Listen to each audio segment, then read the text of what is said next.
Hi everyone. I hope all of you are able to hear me. It will be great if somebody can just confirm in the YouTube chat and we'll get started with the session. So I'll be monitoring the comments. So whatever you write in the chat window, I'm able to see it.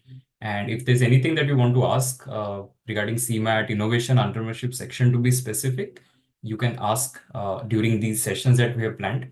So in total, we are going to do 5 sessions. This is the first of those 5 sessions that we are going to be doing. And what we'll be doing in these sessions is basically covering some of the static part of the innovation and entrepreneurship section, right? So when I say static part, it essentially means things that don't evolve or haven't really evolved over a period of time. Things that are generic in nature, things that they are more like management concepts, theories, etc., that you must know. And this does not really talk about the current affairs side of innovation and entrepreneurship. So that is going to be focus.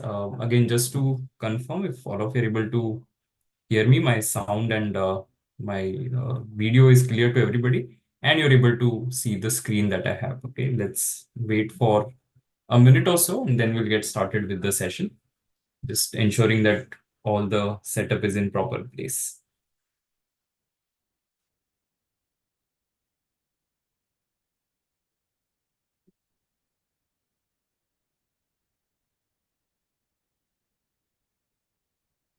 Okay, all right.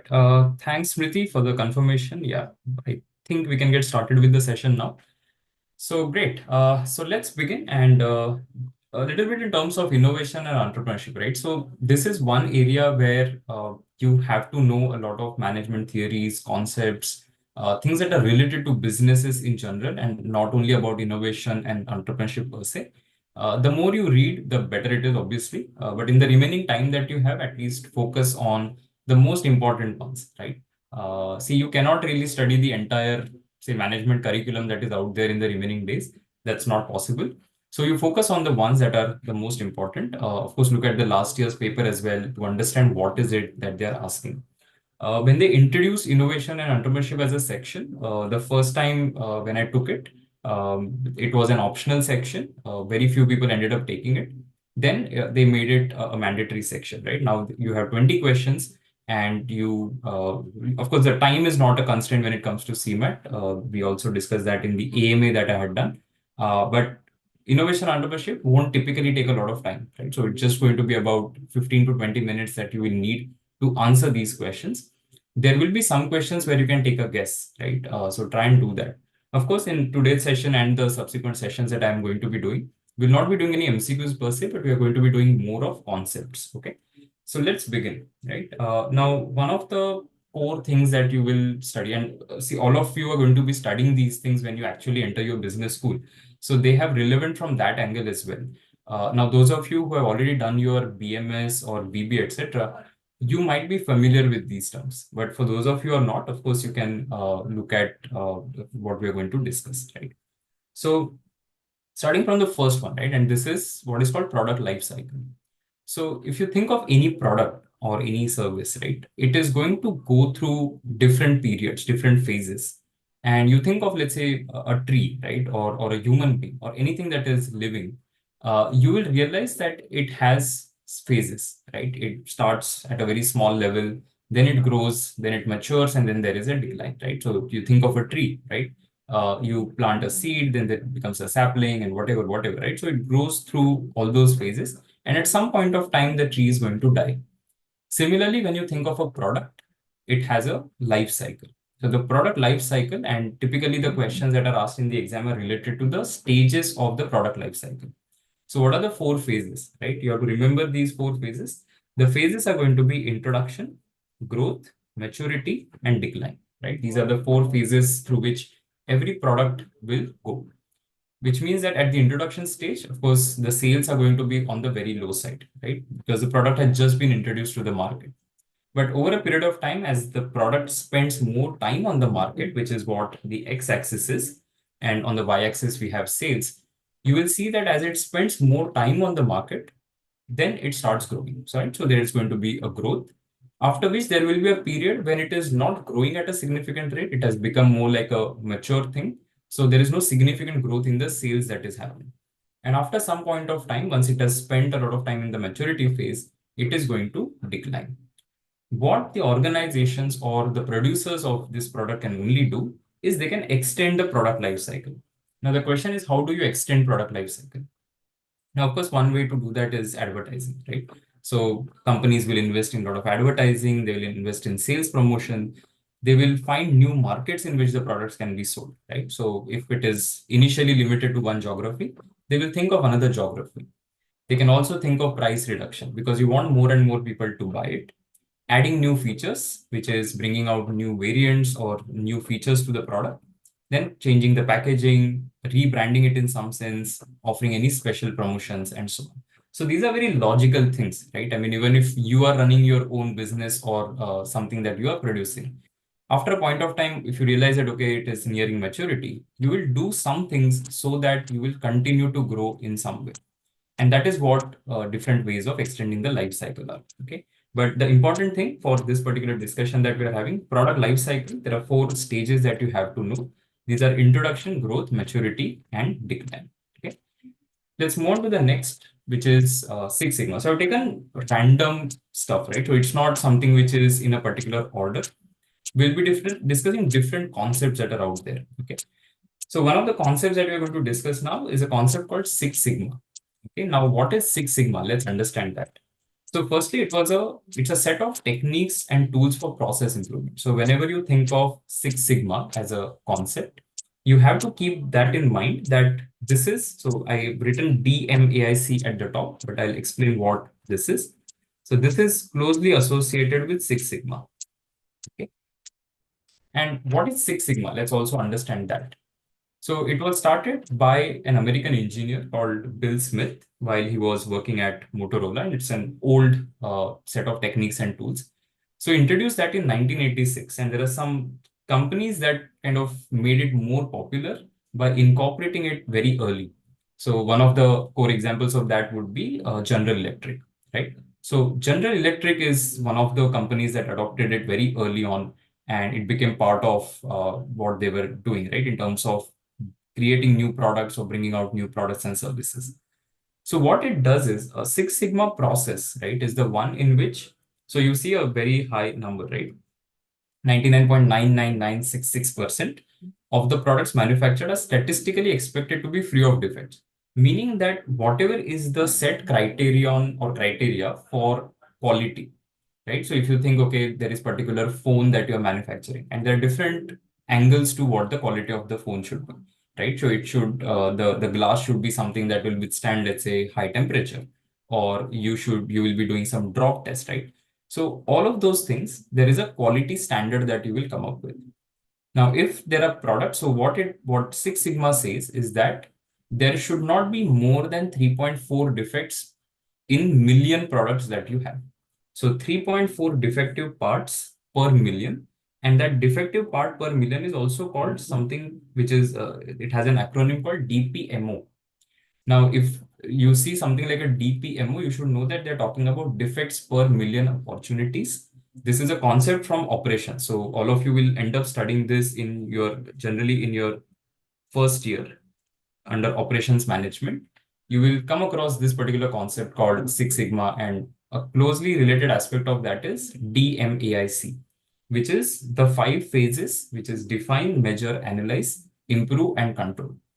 So this is core of what Six Sigma is. So there are different guidelines that are given under each of these, right? So how do you define, how do you measure, how do you analyze, and all of that. Those of you who are thinking of doing your operations specialization, right? You should also think of doing something like a Six Sigma green belt or a black belt kind of a certification. So you get certified in which they show you all the tools and techniques that are part of Six Sigma, and how do you implement those techniques in any organization under a particular project, right? So it's an interesting concept to know. And one important thing to remember about Six Sigma is that where is that Sigma coming from, right?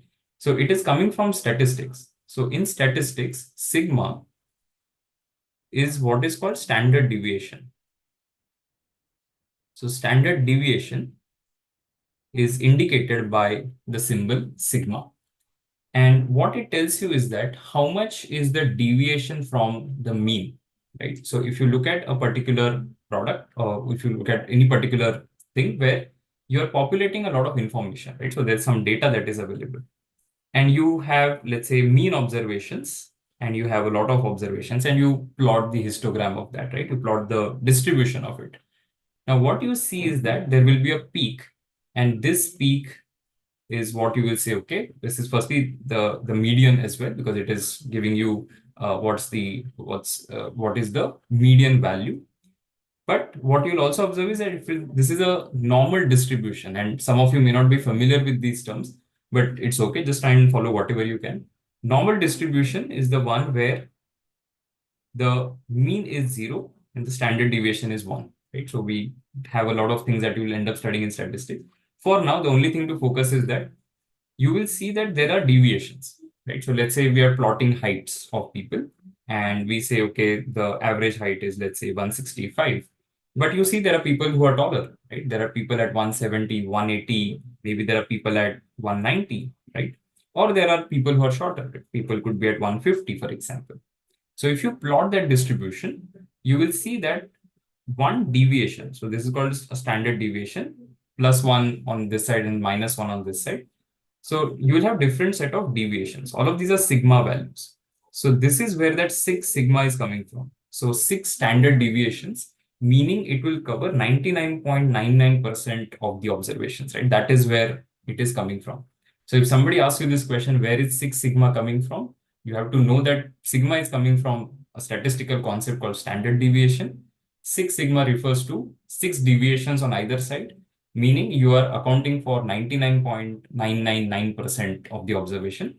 Important thing to know is 3.4 defective parts per million. Another important thing is to know that it was started at Motorola, okay? Because again, a question could be framed around that as to where did Six Sigma begin, or where did it originate, or what is DMAIC. Should know that all of these are related to the concept of Six Sigma. Okay.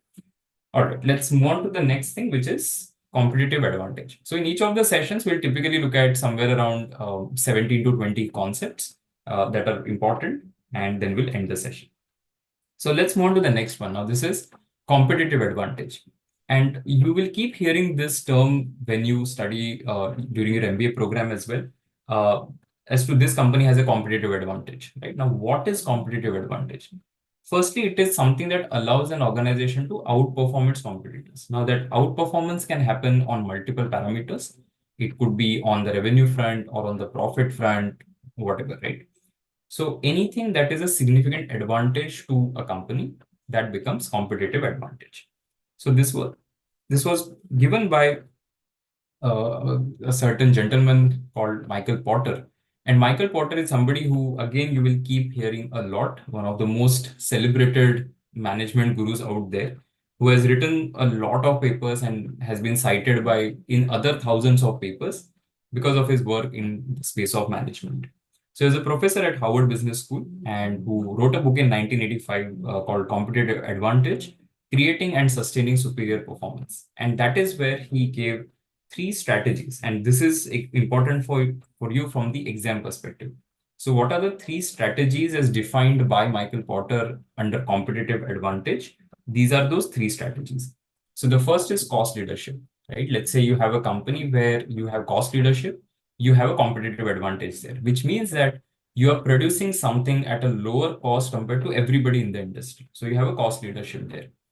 Second could be differential strategy. Your products are very, very different compared to what others are offering. And third is focus, right? So you're focused on a particular segment or on a particular market, and you're just catering to that, right? So these are the 3 strategies that he says are the ones that the businesses can use to tackle competition. And these are the strategies that can produce competitive advantage for any organization or a product or a service. Okay, moving on to the next concept that we are going to discuss, which is called quality circle.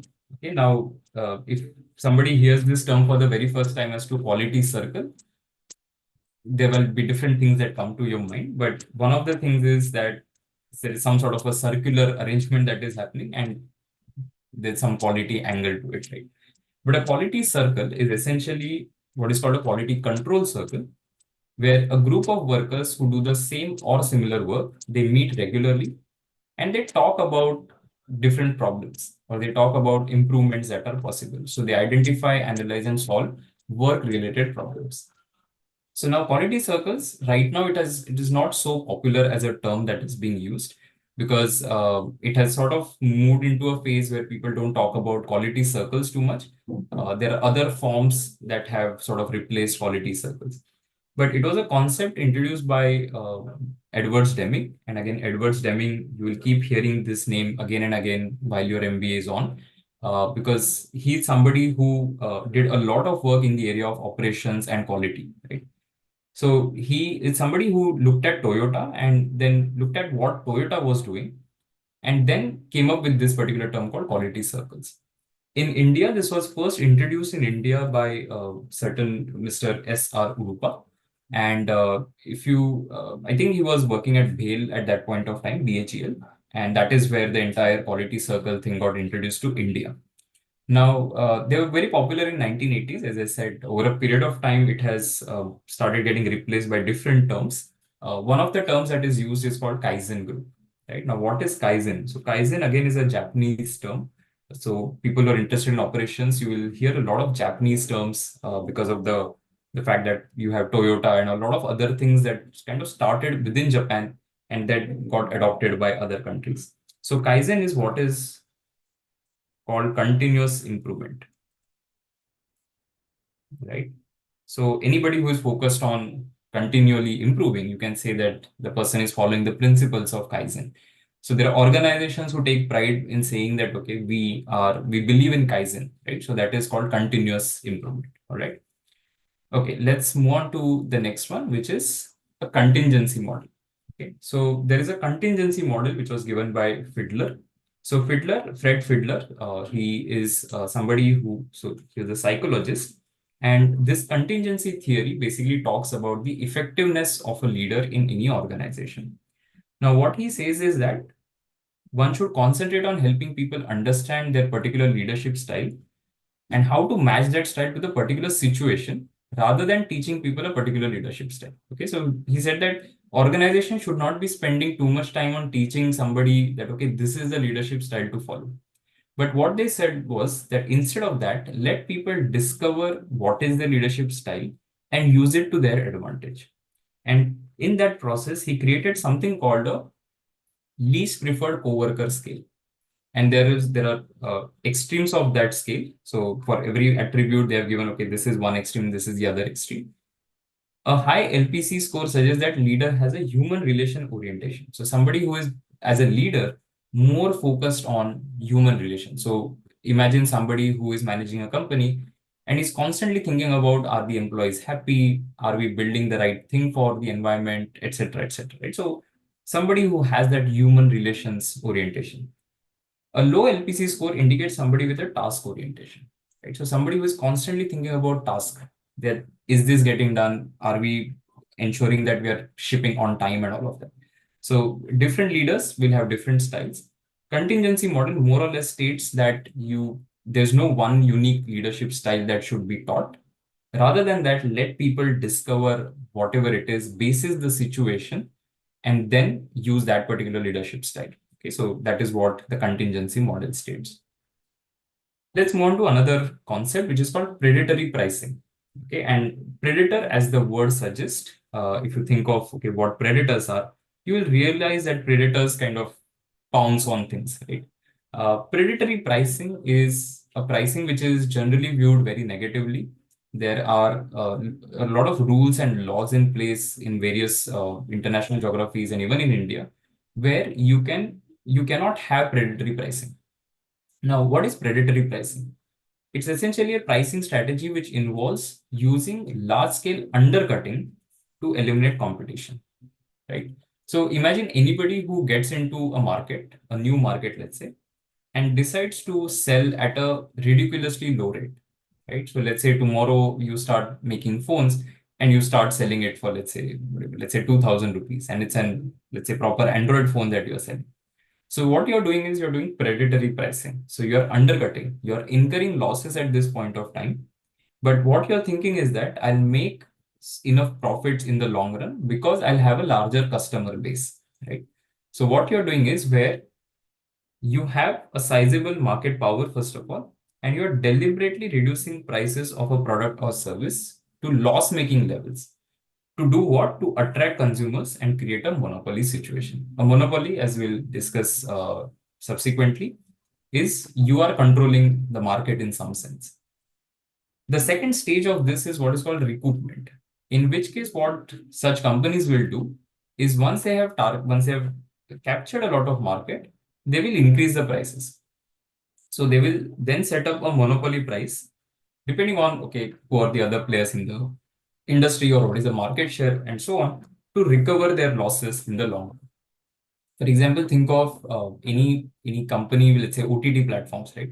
So typically when they start, they will introduce a pricing which is very low so that people come onto the platform. And then over a period of time, gradually they will start increasing the prices once they have a decent customer base, right? Typically, that could be an example of predatory pricing. So moving on to some of the next concepts, and these are very closely linked, so I thought I'll just put them all together, starting with oligopoly. Okay, now those of you who have done your commerce, economics, etc., you will know a lot of these terms, right? So oligopoly is a market wherein a market or industry is dominated by a small group of large sellers, right? So you have limited set of sellers, but they are large sellers. Now, if you change that oligo word to duo meaning two, you're going to have a market where two firms have very dominant or exclusive control. So imagine a market where, let's say, two major companies have almost 99.5% of the market, right? You will typically classify that as a duopoly. What's a monopoly? It exists where a specific person or enterprise is the only supplier of a commodity. So imagine, for example, oil, right? In oil production, you can say that within a particular geography, maybe one person, one entity will have a monopoly because they are the ones who, let's say, own that particular land and they are able to they are able to produce oil. And finally, monopsony. Now, what is monopsony? So monopsony is a structure in which a single buyer substantially controls the market as the major purchaser of goods and services. Now, what is an example of this? So let's say think of an example where there is a school in a particular village, and it's a fairly large village. Let's say that's the only school that is there in the village, right? And now there are teachers that are available, a lot of them, who are trying to work at that particular school. Now, what the school will offer teachers, the school has largely control on that. So the school will say, I'm going to take people, I'm going to give them only, let's say, 20,000 per month, right? So school becomes like a single buyer of the services of the teacher in that case, right? But they will have, it's a market structure where they will have control, right? So it's one buyer who is substantially controlling the market that exists. Okay. All right, let's move on to the next one. I saw a question regarding, I think, the predatory pricing, right? So predatory pricing is considered illegal, not technically illegal because there are different laws in different countries. There are restrictive trade practices, right? So there's act in place regarding restrictive trade practices. One of them is things such as undercutting or having predatory pricing. But the exact specifics, I'm not sure whether it is completely illegal or not. I'll have to check on that. But for now, for the exam purpose, you just have to know what a predatory pricing is. Additional research, I would say, is doing some research on the restrictive trade practices. Okay, so if you can do that, then you will have fair understanding. All right, moving on to the next thing, which is I'm going to talk about an author specifically. The author's name is James Collins, popularly known as Jim Collins, because he has written some of the best books out there when it comes to how organizations are built. So one of the, or rather, two of his most famous books are these two, which is Built to Last and Good to Great. There are other two books as well called Great by Choice and How the Mighty Fall. But these are very good reads. If you get some time, spend it, and use that time to read these books. Okay, so very good in terms of understanding how companies get formed and how they create product services and create competitive advantages for themselves and sustain over a long period of time. So in fact, Build to Last, as the title goes, when you say something is built to last, you're saying that it will stay for almost eternity, right? So how do you build organizations that will survive through ups and downs of various phases, right? Have a look at some of his books, but again, the important thing is to know Jim Collins is the author of these books. All right, let's move on to the next bit, which is lateral thinking.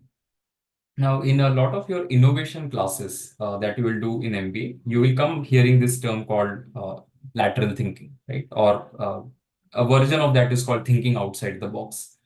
So, lateral thinking is a term coined by Edward de Bono, passed away unfortunately 3 years back, where and it refers to solving problems through an indirect and creative approach. Okay, so see, for every problem solving, you generally have two thought processes. One is a rational or very critical thinking. You go step by step and solve a particular problem.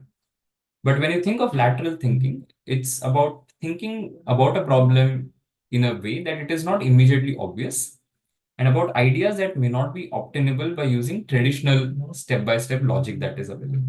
Right? So, this was a term introduced by Edward de Bono. Edward de Bono is also connected with a concept called six thinking hats. Okay, again, a question that you may come across. Six thinking hats is a concept, so introduced by Edward de Bono. Right? Now, one of the examples of this is, I think what even Edward de Bono said was the judgment of Solomon. Right? So there was some thing that is available in history that uh, there were two ladies, right? And they were claiming that there is a particular child, and both of them were saying that this is my child, and it kind of went to for judgment, and it's called Judgment of Solomon. So what he did was he said that, okay, since both of you are saying that the child is yours, I'm going to cut the child in two parts, and one of you have one part, the other will have the other part. Now, the lady who was emotionally connected to the child, who was the actual mother, said that I'm not okay with it, whereas the other person who was claiming to be the mother said it is completely fine, right? So, and that is how that particular problem was resolved. As ludicrous it may sound, but then this is what it is, right? So, solving a problem in a manner in which you're not solving it in a very systematic approach, but taking a completely lateral view to solve it. All right, let's move on to the next thing, which is 360-degree feedback. And you might end up working in a company that has this, right? So this is also an important thing for you from that angle as to what is a 360-degree feedback, right? Now, 360-degree, as the word suggests, 360 meaning you can think of it as a circle, a feedback that comes from members of an employee's immediate work circle. So whoever you are working with, it could be your seniors, it could be your juniors, it could be people at the same level. Everybody who is coming in that immediate work circle will give you a feedback. So see, in organizations, the way generally appraisal happens or feedbacks are shared, it has a flow to it, right? So generally it will be from manager to the report, right? So you fill your appraisal form, the manager will look at it and the manager will give you the feedback. So in a lot of organizations, there's no 360-degree feedback policy.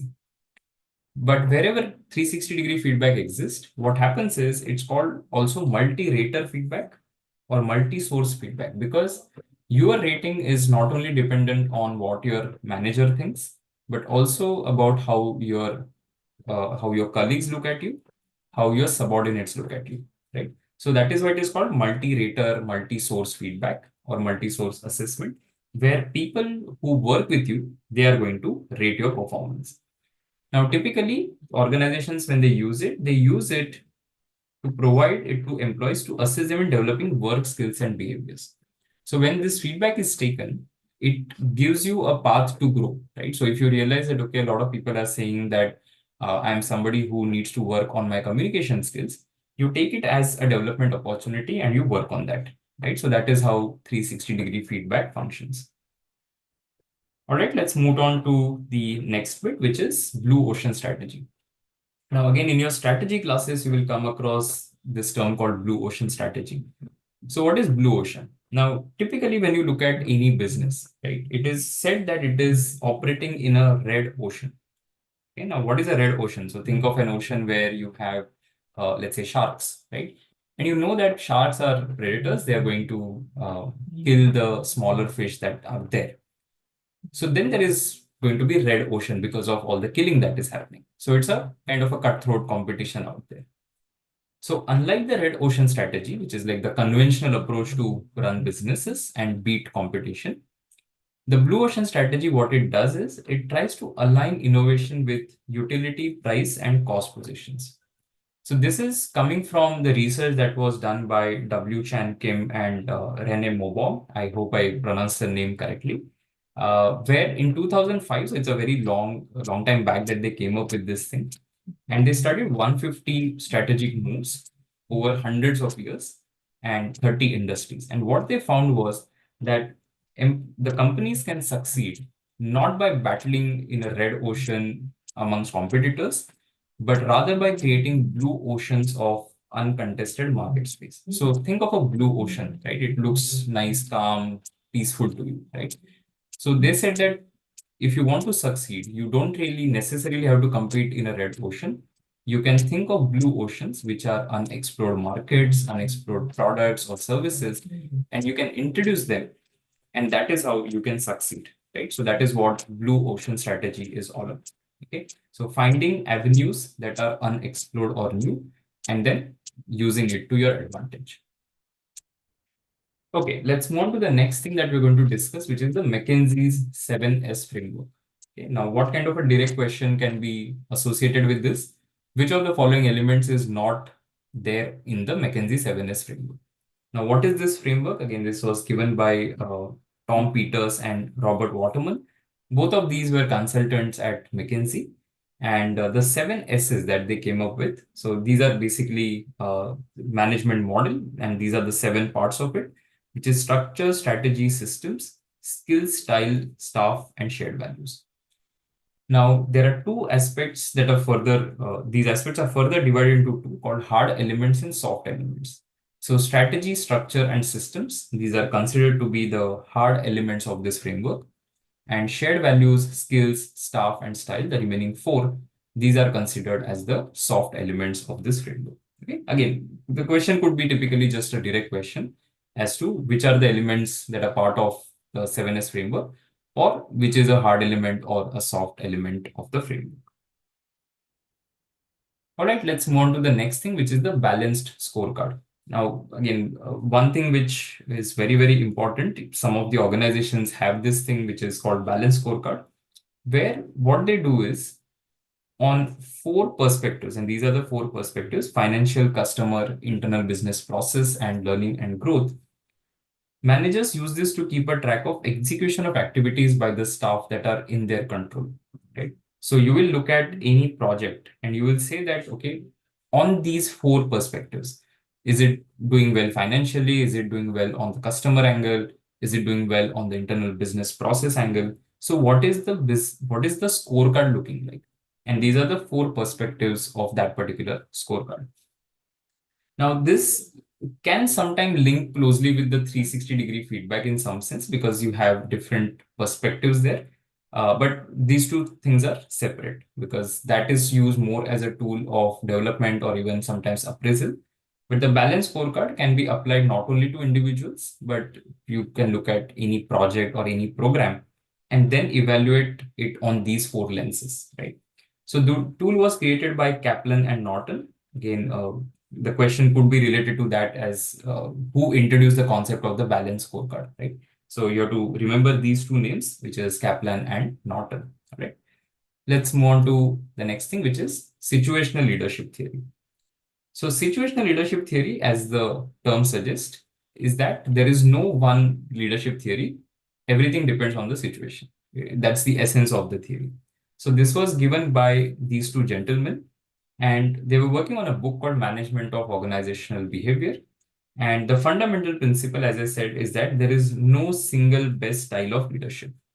So effective leadership is task element, right? What works in one situation will not work in other situation. And that is why what the leader does in a particular situation, that is what matters. One's particular style is not the answer, or there's no best style of leadership. Whatever the situation demands, the leader has to do it. So that is why that is like the core principle of it. Okay. Let's move to the next one, which is called the managerial grid model. Now, managerial grid model, they used to teach us this thing in when I was doing my MBA. I don't know whether they still do it. The terms have, of course, changed because over a period of time, it has evolved as a model. So this was given by two gentlemen, Robert Blake and Jane Morton. And what this particular model talks about, right, is there are 5 different leadership styles based on the concern for people and concern for production. So this is how the positions look like. So you can also look at this and figure out what is going on. For example, when you look at the x-axis, this is concern for production, and the y-axis is concern for people, right? So what they are saying is that if there is a manager, right, or a leader who has low concern for production and low concern for people, right? Firstly, you would not want to be that person. But if, let's say, there is somebody like that, it used to be called earlier impoverished style. Now it is called indifferent. Right? So think of a manager who doesn't care about his people, his or her people, or what is happening with respect to the work also that they're doing, right? So indifferent towards what is going on in the organization. Versus you think of somebody who is, let's say, a 9,9. Right? Now, what is that? That is now called sound.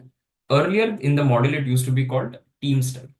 So somebody who is concerned about people as well and concerned about where the organization is going as well and understanding the production and concerned about that. So there are 5 things that they identified, or rather 5 different kinds of people they identified, saying that either your managerial style is impoverished, or it is a produce or perish, or a middle of the road, or a country club, or a team style. Country club, as you can think about what the country club will look like, there is very high concern for people, but low concern for production, right? You come here, you stay happy, you enjoy yourself, whatever.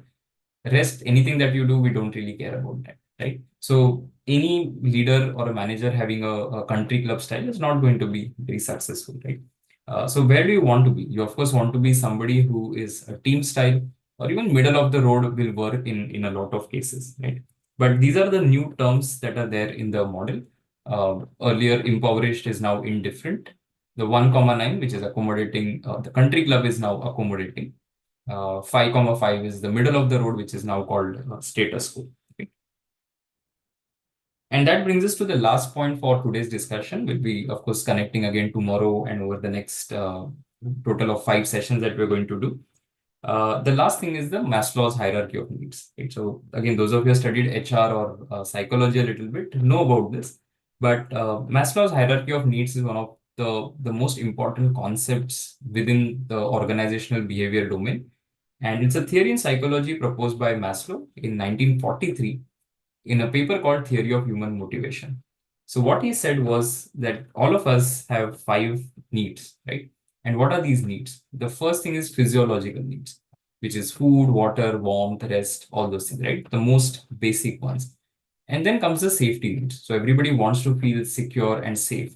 So once the physiological needs have been met, then comes the safety needs, right? Once these 2 needs are met, then comes the next set of needs, which is belongingness and love. So your relationships, your friends, and all of that. And these are psychological in nature. Then comes the esteem part of it, right? So prestige, feeling of accomplishment, right? And all of us will go through these things, right? So we want to have physiological needs, then we want to have the safety, then we have belongingness, then the esteem. And the final thing is self-actualization, right? So self-fulfillment, thinking that, okay, I've achieved my true potential and all of that. A lot of us say that people don't reach self-actualization, right? Very few people will be able to reach that stage. A lot of us will get stuck in at the esteem needs stage or belongingness and love needs, etc. But self-actualization is difficult to achieve, right? If it happens to you, great. If it doesn't happen, you're still walking on this particular path, right? So that is the hierarchy of needs. Again, what kind of question can be asked? From the Maslow's hierarchy of needs, what is the need at the top of the pyramid, right? Or which are the psychological needs from the Maslow's hierarchy? Or they just list it out and say which of these are the right ones, right? So that is how typically the question could be framed around this. Okay, so that's about it for this session. We are done with today's discussion. I'll be seeing you tomorrow. These are going to be typically 30-40 minute kind of sessions that we'll do. And we'll cover more concepts, more interesting things that you need to know from the discipline of management that will help you to get a good score in your innovation and entrepreneurship section. See, a lot of times, and I've been somebody who has got 100 percentile in this section, a lot of times it happens that you have a vague idea of what the term is. And even that will suffice to answer the question because you can use elimination and answer the questions that are there. So, but for that, you have to be somebody who is slightly well-read, somebody who is interested in management as a discipline. So if you do that, I think you're going to get rewarded. Over the next few days, I'll keep meeting you and we'll discuss these things. Hope this exercise has helped you and has given you some important things to learn. And from there, you will pick a few things and read further about it.